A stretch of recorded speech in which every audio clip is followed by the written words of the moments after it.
How is everybody doing? And welcome back for another Strength Chat episode. Today, I've got a very special guest for you all. So, today, I'm joined by a strength and conditioning coach at Seton Hall University. He's helped countless student athletes compete at the very highest level. He's also a published author.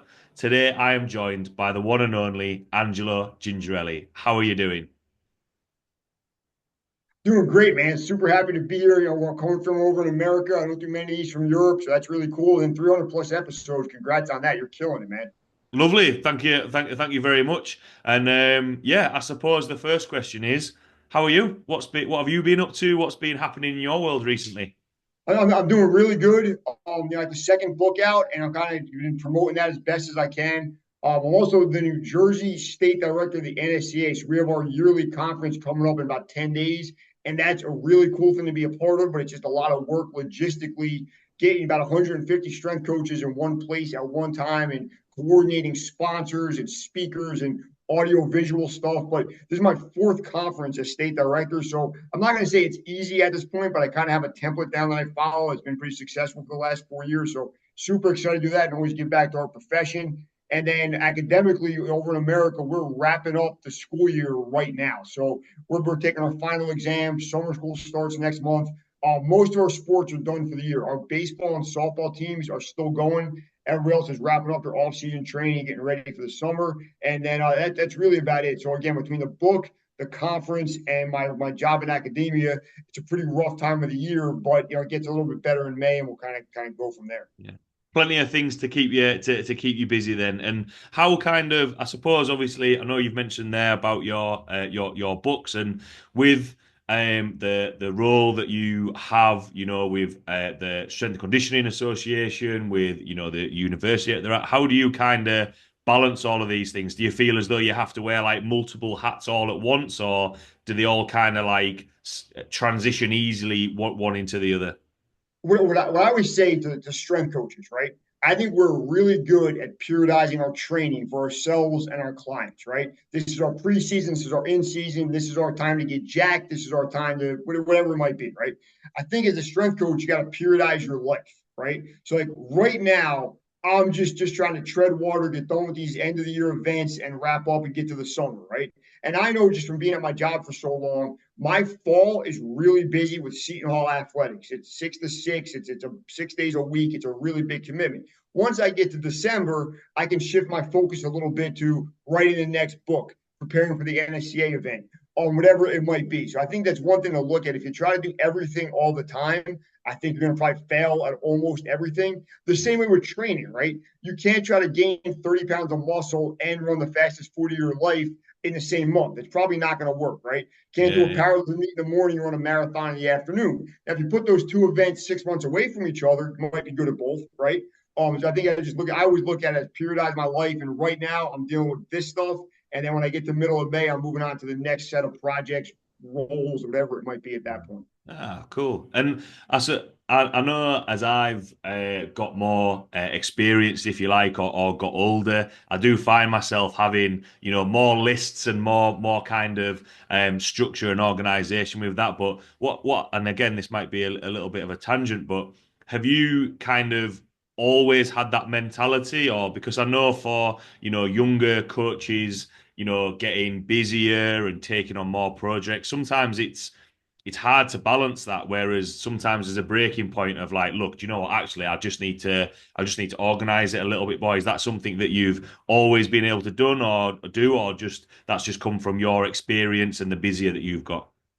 I would say this. I don't feel like too many times in my life I've been overwhelmed, right? But I think that's because these projects and these roles have kind of snowballed in a good way, right?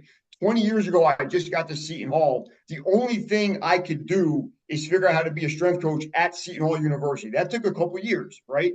And then once I got good in that role, then I started doing some guest lectures, some adjunct teaching. Then that turned into writing articles, writing books. But I think for a lot of the good and bad of social media, right, is these young coaches come out of school, come out of university, and they look at guys like me and you. We're coaching, we're running facilities, we're doing podcasts, we're writing books, and they want to do all of that when they're 22, 23 years old. And I'm not saying not everybody, some people might be talented to do it. I definitely wasn't.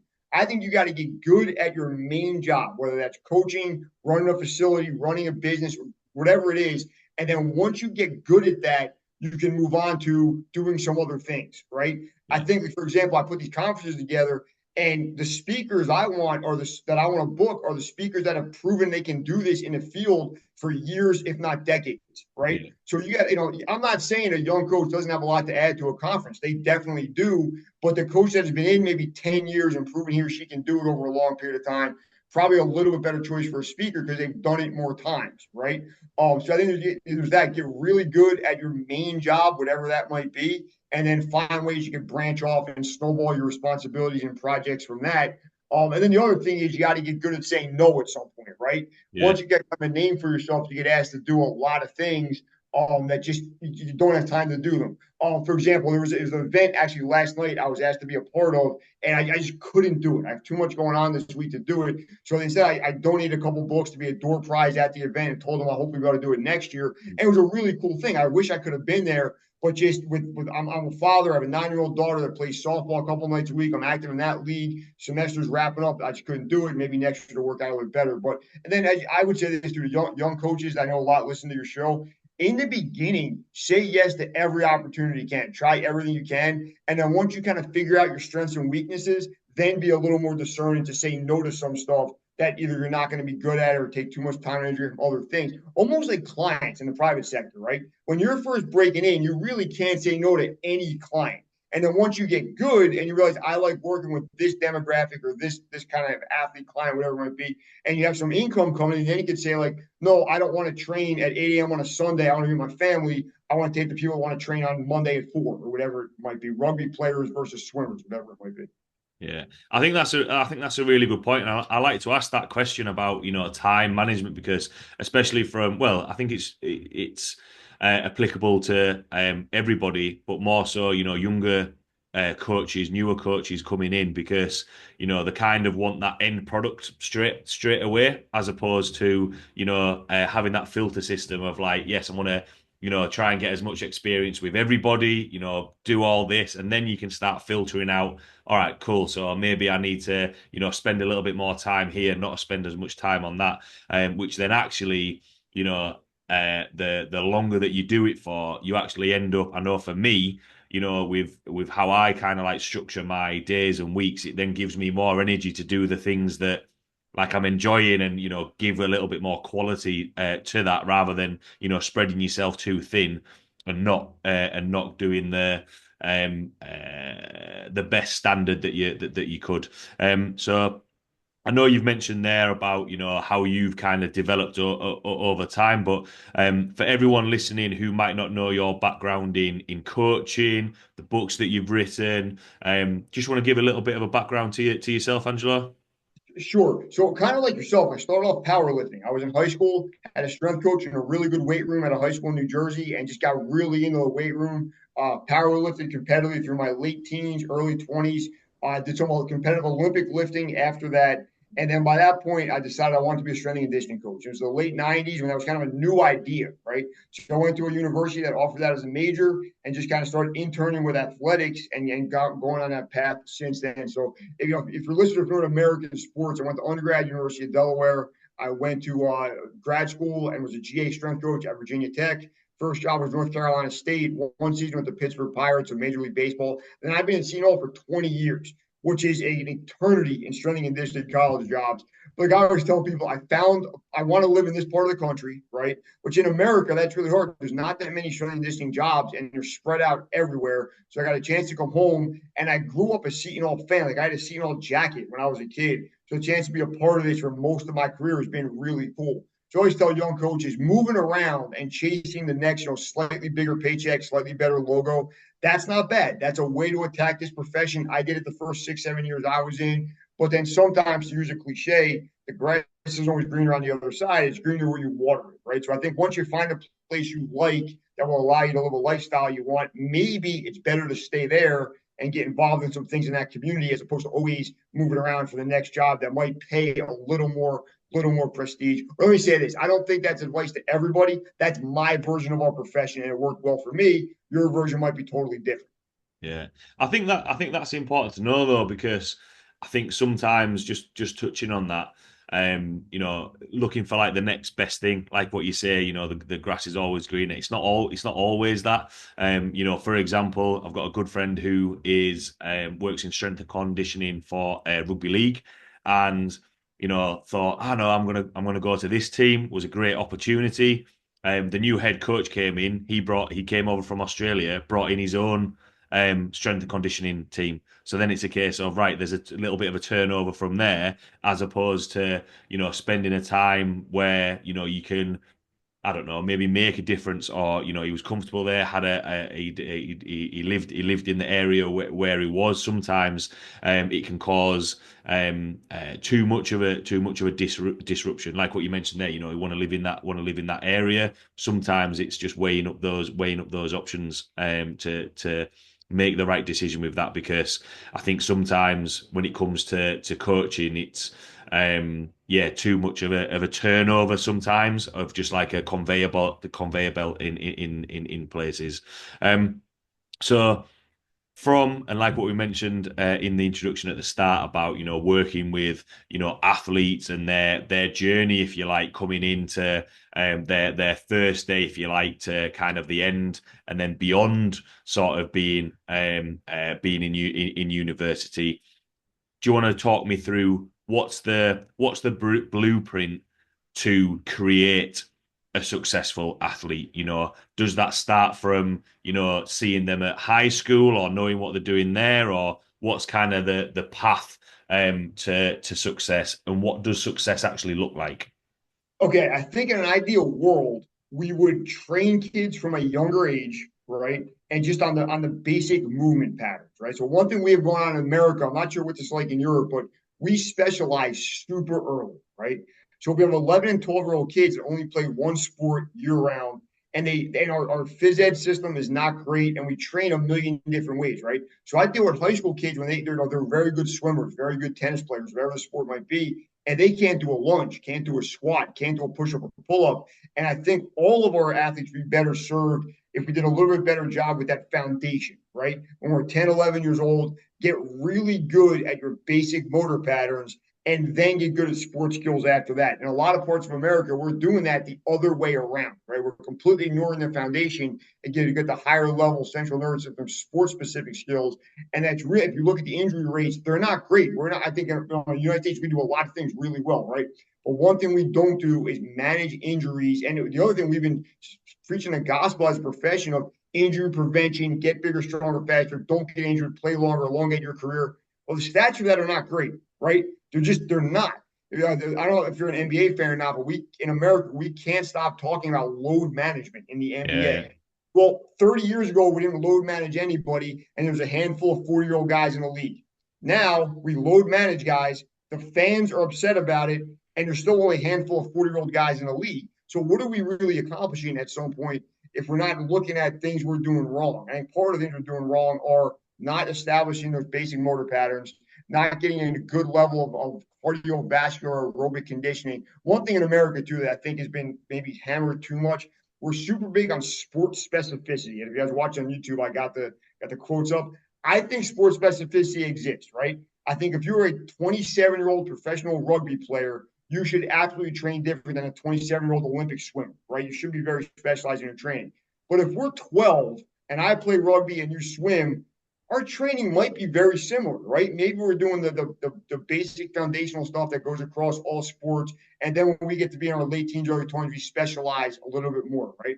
yeah, So that's what the joke I always make. We play sports in America like baseball, softball, probably similar to cricket over there. yeah, They're very anaerobic. There's no running involved. So kids are like, I don't want to run. I'm a baseball player. I'm a cricket player. Well, if you get winded walking from your car to the field, you don't have a baseball problem. You have a life problem. We have to figure this out for your yeah. life on the sport, right?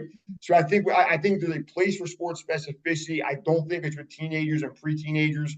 I think we got to get better at the stuff that everybody should do and be good at. And then when the time is right, specialize into individual sports.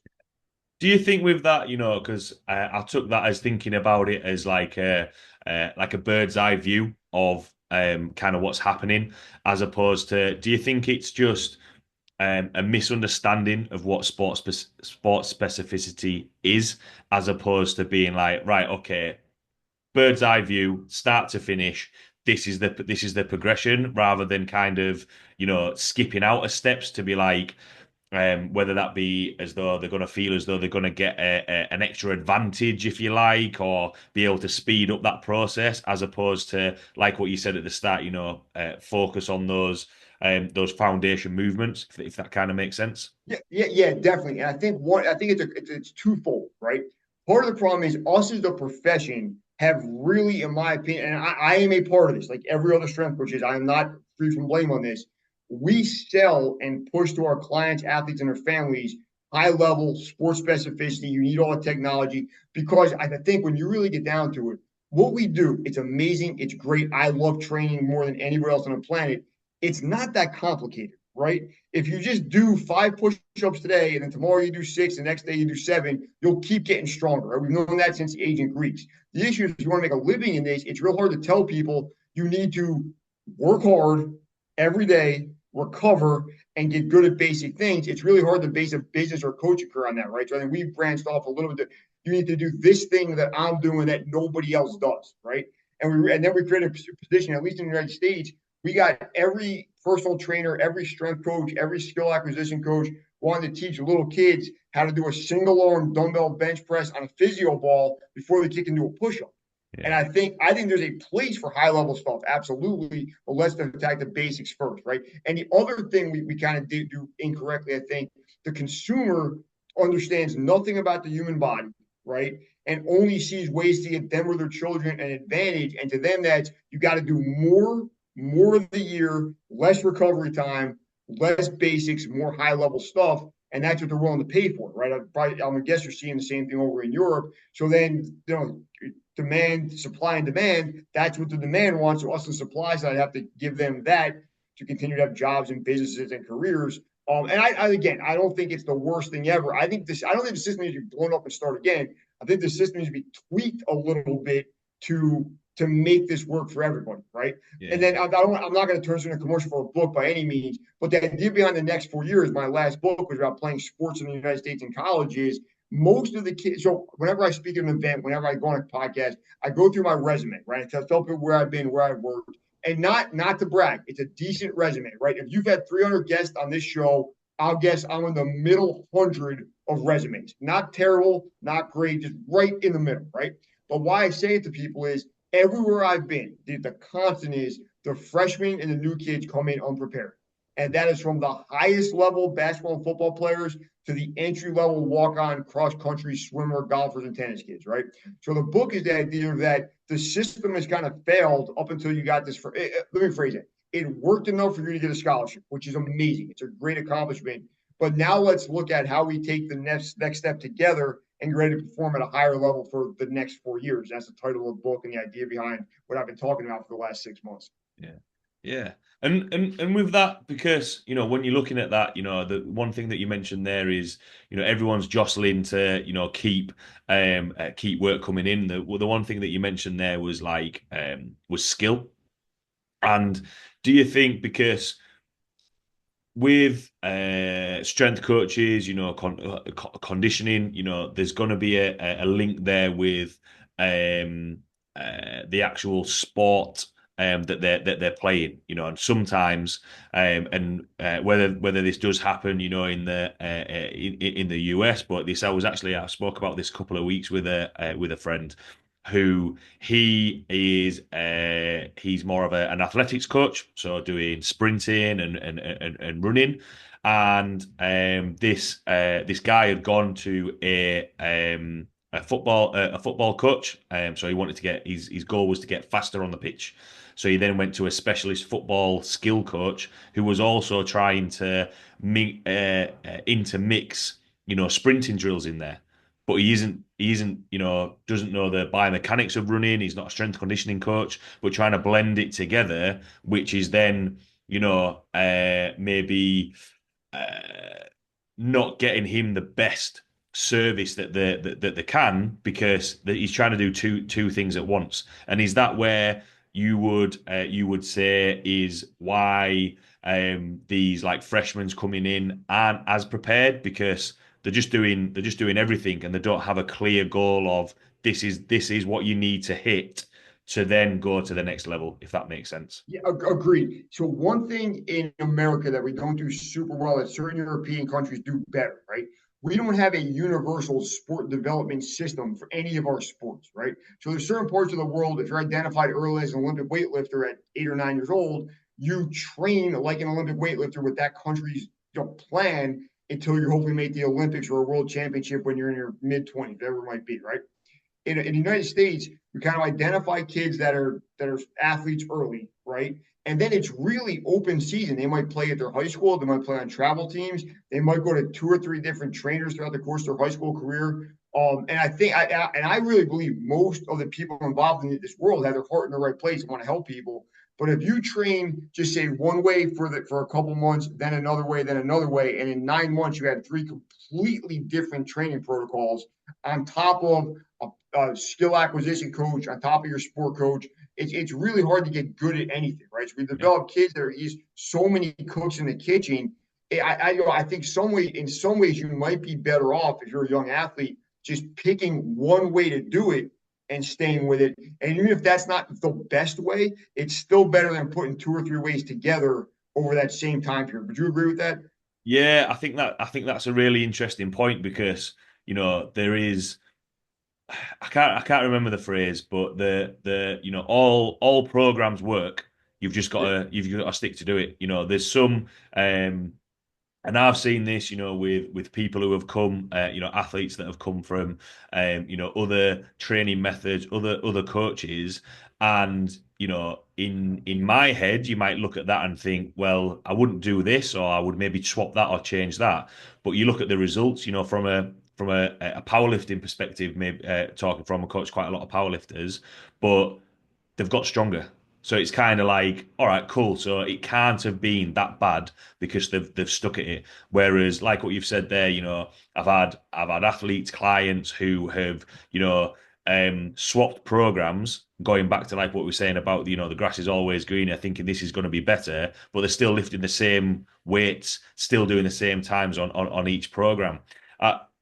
I suppose, and whether this is a tangent or not, I'm not sure, but when you said there about like changing programs, sticking with one thing to see the results from that, what's kind of your thoughts of, trying to develop the athlete or the person that you've got and making them into an athlete and performing in the gym, but then that's not carrying over to on the field or on the court or whatever it may be, and trying to chase, numbers that actually aren't relevant to what their sport is. If does that make sense? Yeah. 100%. Let me real quick go back to one other thing from the previous question I had, then I'll attack what you just said about transition to the field or the pitch or whatever sport it might be.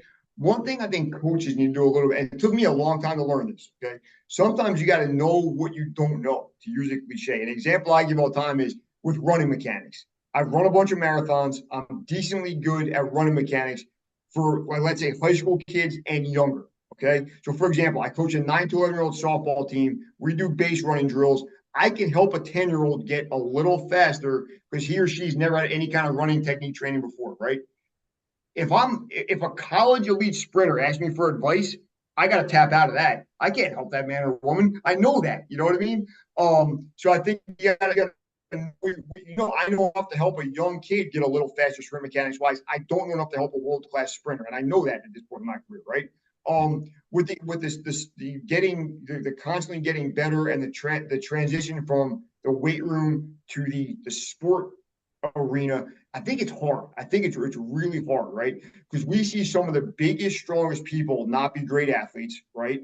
And then we see some people that are just lost in the weight room go dominate in the competition field, right? So I think you got to figure out what makes the most sense for you. Deal with your sport. If you're in an environment like me at a school where there are multiple sport coaches, communicate with the coaches.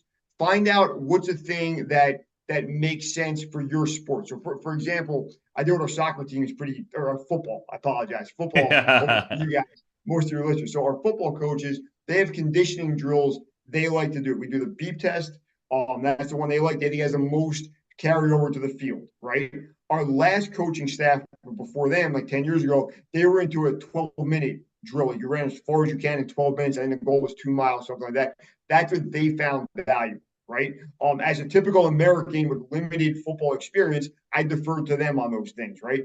Then the weight room, we start talking about, okay, so if we don't all need to squat 315. We don't all need on a football team. We don't need that. But can we work on maybe everybody getting 225 and getting some speed in the reps, right? Can we put a VBT tracker on it? Can we use a Tendo unit and be like, okay, we're not going to work. You're kind of strong enough. I hate that phrase, but let's use it for today. You're quote unquote strong enough, but now can we move 2 plates fast for 5 reps instead of going 3 reps slow for 2 or 3 reps, something like that?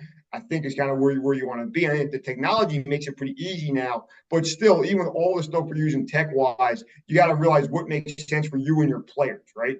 I think one thing that doesn't get talked about enough in our profession is, as far as norms and standards, it's a young profession, right? We don't have hundreds of years of research on what a footballer should be able to power clean. We just haven't done it. We don't know that, right?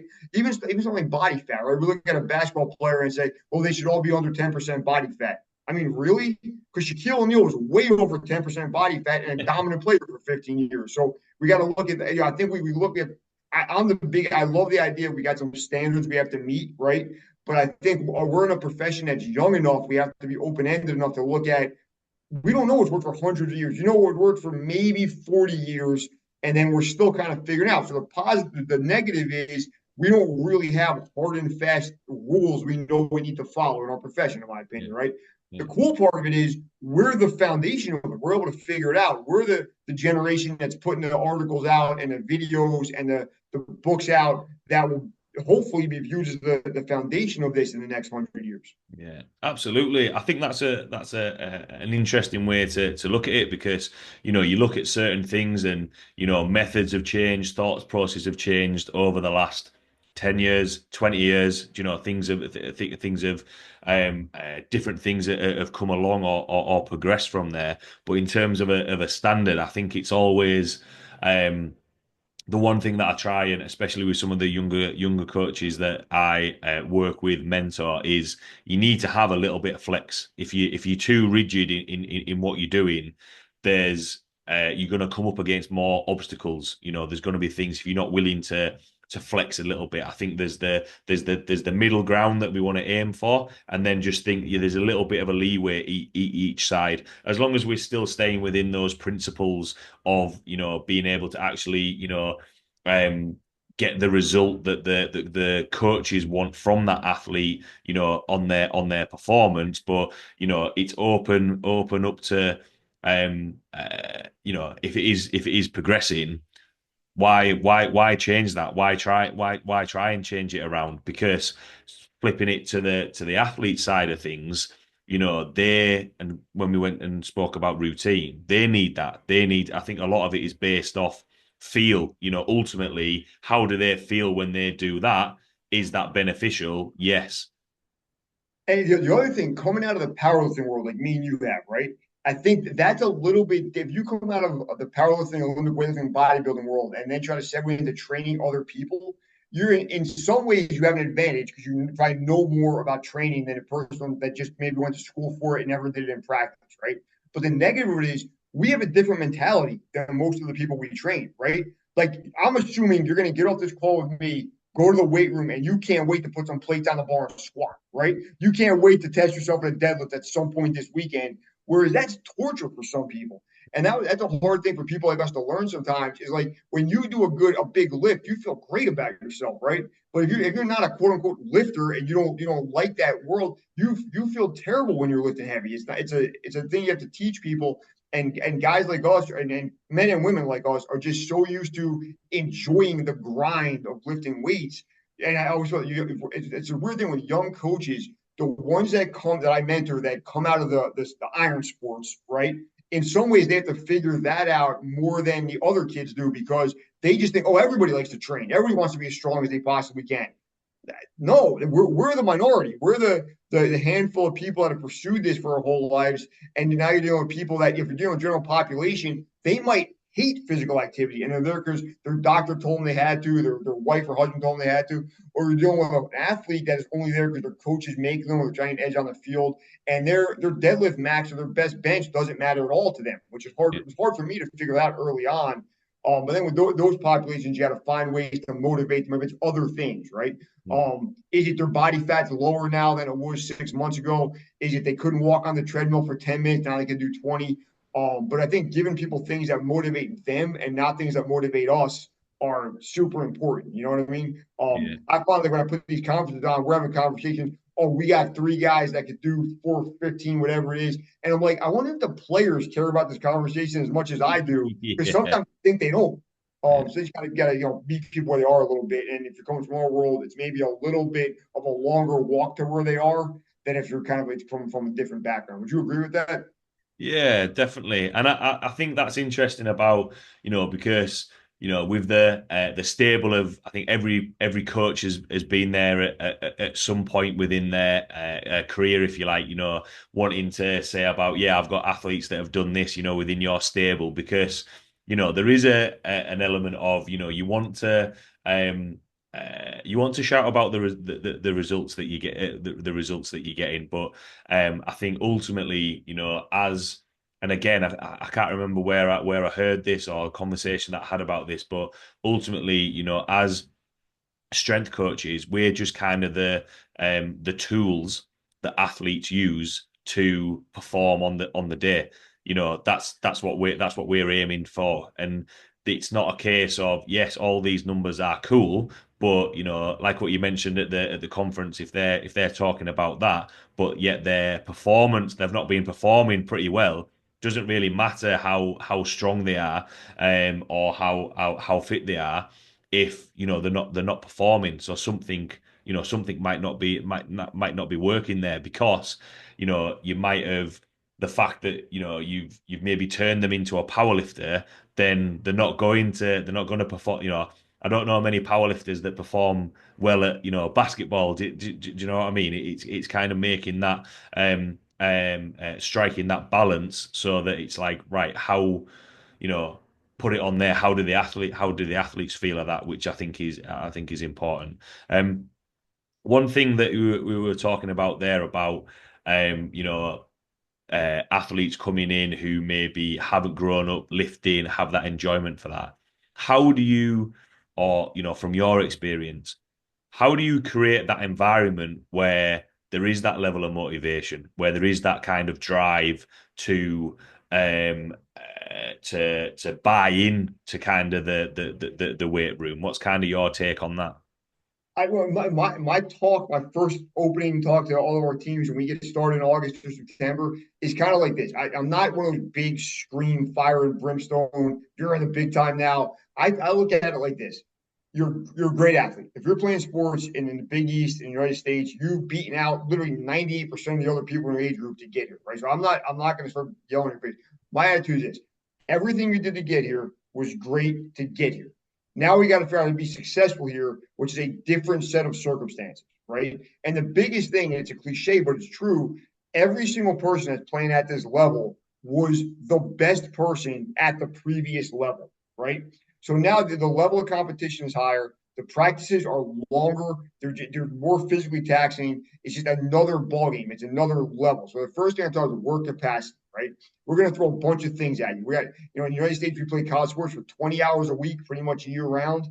That's, could be 3 or 4 hour practice depending on the sport. And then there's days where we'll lift weights early. We'll do some skill work midday, and then do a team practice later in the afternoon. And in the off time in that, you went to class. And then when you get done at the end of the night, you're doing your homework or doing a project or studying for your next day in class, right? So the amount of just work we throw at these kids very early, most of them are not ready for, right? Because even if they were at the top of their class, played at a high level travel ball, whatever it was, it's a different level, right? And then add on top of that all the other things you're dealing with. You're away from your family for probably the first time in life for an extended period of time, right? You might have a significant other that you saw every day, and now you might see them at Christmas and the summer, right? Academically, some of our kids from great academic backgrounds where our classes are easy for them, some of them are buried in academic responsibilities. They just weren't ready academically. And then there's the whole social thing of college in America, right? It can be really fun. It really could be. But then there's a bunch of things. If you don't conduct your affairs right, they can go left right away and impact the rest of your life if you're not careful about it. So I think now we're doing social media in this era too, which is a different thing, right? Now you literally put anything on social media. If you're a person like yourself, be smart about it, disseminate great information, establish your career path. You can do that the other way, and it can go really bad for you, right? Yeah. So I think you got to navigate all of those things. And I always say, if you just show up, quote unquote, physically ready, that's one thing you can check that box off and move on to getting ready for other parts of your life, right? So I say if you sign your NLI, which is your National Letter of Intent, in the spring of your senior year, and then you have about 100 days to your report to college, if you work hard for 1 hour a day, so 100 hours in 100 days, you'll show up better prepared than almost the entire freshman class, and you'll be ready to succeed right away. So I think that's the biggest thing. And then I think there is some sport specificity involved in that, right? Like if I'm a swimmer, I'm preparing different than you are as a rugby player. Those are two different sports. But figure out what in shape means for your sport and get there. Just if you have a conditioning test, be ready for it. If you guys lift weights early in the morning, get good at waking up early in the morning. And the biggest thing I say to people, especially we recruit a lot of international kids at Seton Hall, when you decide where you're going to go, contact the strength coach as soon as you can, because he or she is probably the first person you're going to deal with on campus, right? And they're going to control really your physical well-being to some extent for the next couple of months. So get all the information you can from them. Do we lift weights early in the morning, later at night? Do we do Olympic stuff? Do we do the squat, bench, and deadlift stuff? Do we use kettlebells? Do I have to pass a conditioning test? So I think we would agree for most sports, asking kids to run a 6 minute mile is pretty outdated, right? We're not really doing that anymore. But if the school you're going to is still doing that, guess what? Figure out how to run a 6 minute mile. You're not going to change it for you because you think it's silly, right?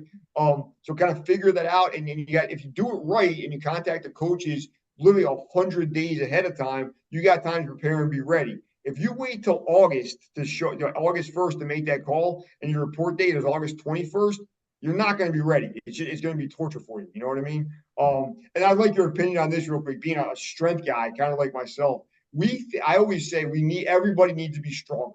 Strength cures a lot of illnesses. We know a lot of things. It cures a lot of things, right? And I totally agree with that. But I'll say this. I'll like your opinion on it. For those 100 days before you go to play college sports, I think conditioning is more important. And here's why I say that. If you go to the weight room your first day of your freshman year and you don't know how to do a sumo deadlift, you don't know how to do a front squat, whatever you're doing in the weight room that day, that coach or that coaching staff is responsible to teach you that stuff, right?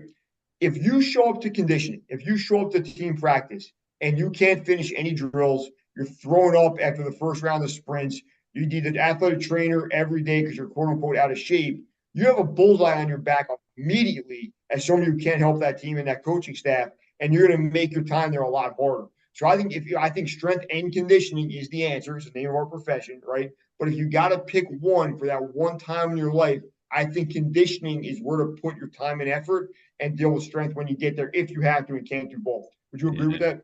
Yeah, I think with strength, I think everyone has a fear that they're going to lose strength quickly. Whereas, if you've worked on the basics at high school before you get to college, that skill is always going to be there. Even if you haven't done that, you can teach somebody how to squat, you can teach somebody how to deadlift. Whereas, especially when you said about, those 100 days of putting work in on there, conditioning, there's skills outside of that, in terms of your nutrition, in terms of recovery, in terms of sleep, which you can keep on top of. And that's an easy thing to keep doing in the background, because that would say to me that they haven't kept on top of everything. If you're talking from a sport, there's got to be some level of conditioning there. Whereas the strength side of things is sometimes the easier thing to keep doing as opposed to keeping on top of your conditioning because in the time that I worked with some rugby league teams, you'd see players come back from their off season, and it's like, what have you been doing? Like, Yeah. how have you managed to get so much out of shape? And then it actually delays getting up and running and performances for the mainly talking about team sports. I'm not sure about individual sports for athletics or anything, but it's just an easy way, and it shows that you've got that level of commitment to come in exactly like what you've said to be prepared. The people I'm the most confused by, and for 20 plus years in athletics, is this. If you're a freshman in college and you show up unprepared, I don't agree with it, but I understand how that happened. You know what you're getting into, right? If you're a rookie in a professional sport and you're not ready for your rookie year, I get it. There's no way to prepare to play professional rugby, basketball, baseball, because there's only a handful of people get to do it, right? But if you're a sophomore in college or a second year beyond pro, how are you not ready when you know what it takes to be ready? Do you know what I mean? I Yeah. don't understand like a 30-year-old professional athlete is unprepared for something when they've been through it 10 other times. I just don't, it's a weird thing, and we're kind of okay with it in athletics. We're not okay with it in other jobs, right? If you had your job for 10 years and you showed up one day and was like, I'm not ready to do this, you get fired. Like there's no way. It's a weird thing with their skill set and their what they bring to the table is so unique and so valuable. We have to deal with it. But I'm always confused. I feel like, well, we did this last year. Why would you not be ready this year? But it happens. Yeah, absolutely. And one thing I wanted to touch on when we just spoke about environment there, you mentioned about the 100 days, becoming prepared.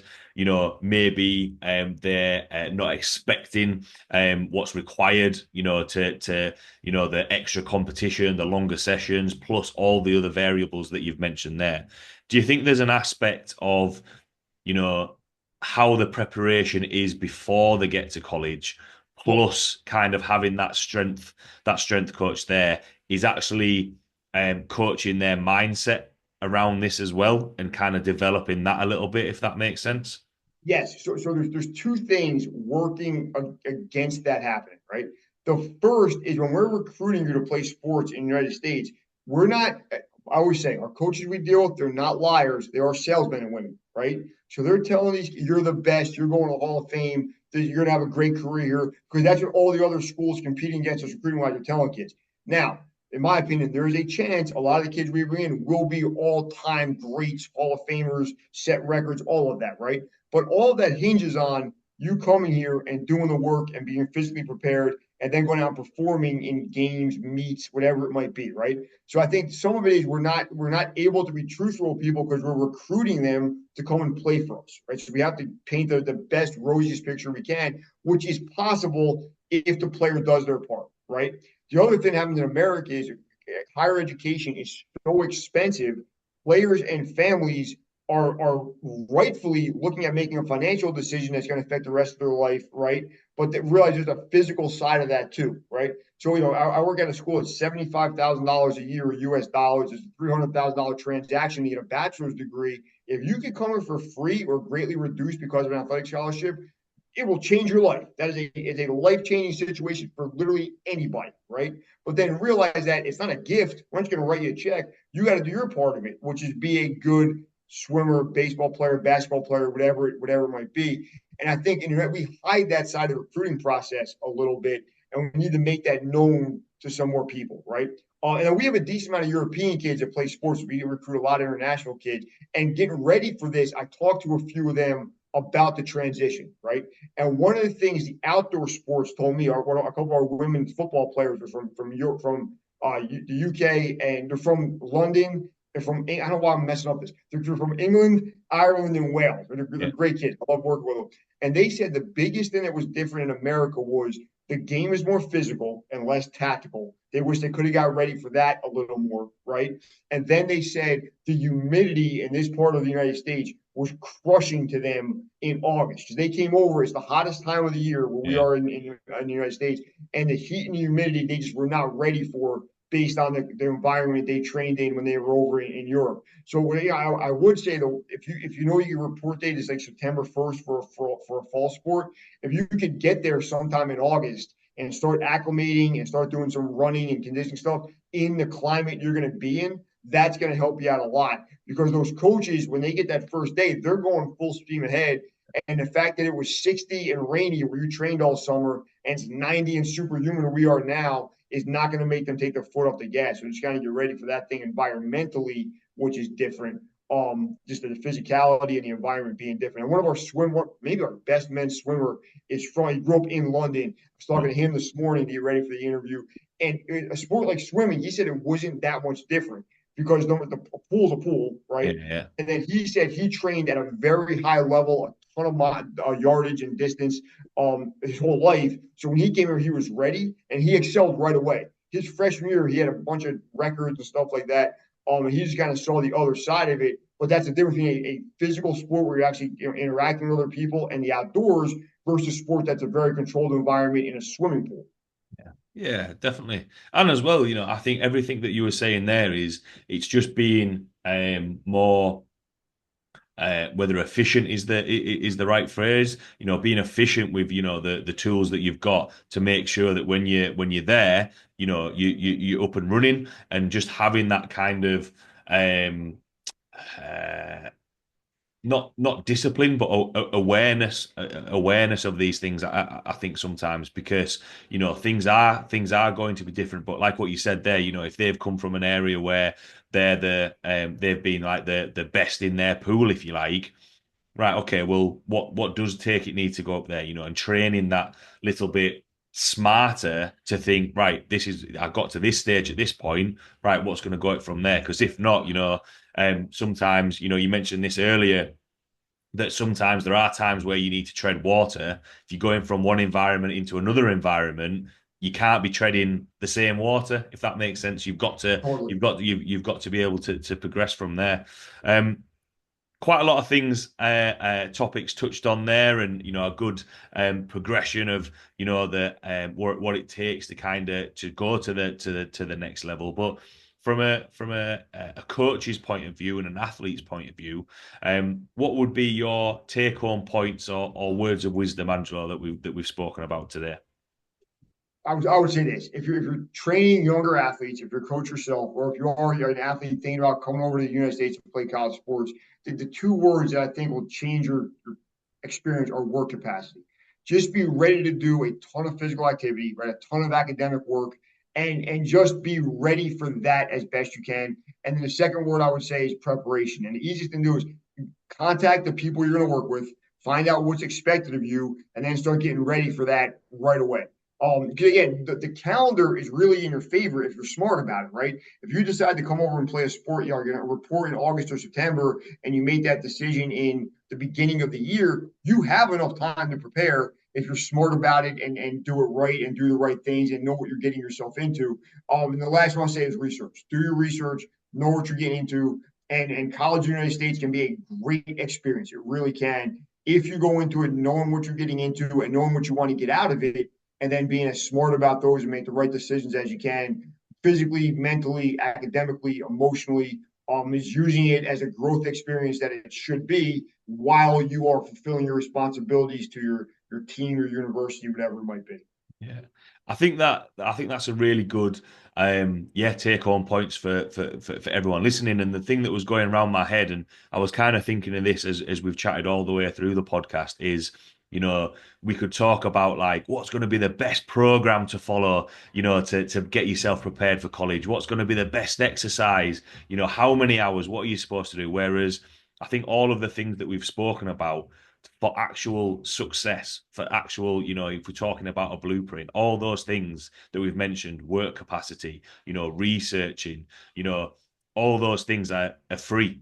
Everyone can do those things, all those they require maybe the least amount of skill because you have that foundation, then everything else can be taught and then you can go to that next level. Whereas that work ethic, that work capacity, sometimes it can be taken for granted. Whereas to get that level, get that foundation, it's a good platform to build on. Really good chatting with you, Angelo. Some really good topics covered there, some good conversation. If anyone has any questions about what we've chatted about today, want to reach out to you, see the content that you put out there, where could people find you or reach out to you? Easy, man. My email is angelo.gingerelli@gmail.com. I'll answer any question you have as soon as I can. Social media wise, LinkedIn, which we're linked up, which I'm super grateful for. And YouTube is just Angelo Gingerelli, my name. And then my Instagram is Mr. Fifth Round, MR, the number five, THRUND. And then on Amazon, it's Angelo Gingerelli. My last book, Finish Strong, Resistance Training for Endurance Athlete, is up there. That's been out 3 or 4 years. And then we dropped the next 4 years, compete, win, and thrive in college athletics at the end of 2024. And then that's about it, man. Reach out to me online. And if you're in the United States, you want to come to any NSCA events, hit me up. I always like to welcome international people in and welcome you over to the United States and show you what we're doing over here. You teach us what you're doing over there, and we get better together like me and Steve did today. Awesome. Well, thanks a lot, Angelo, for taking the time to jump on. Thanks a lot to everyone listening, and I will see you all next week.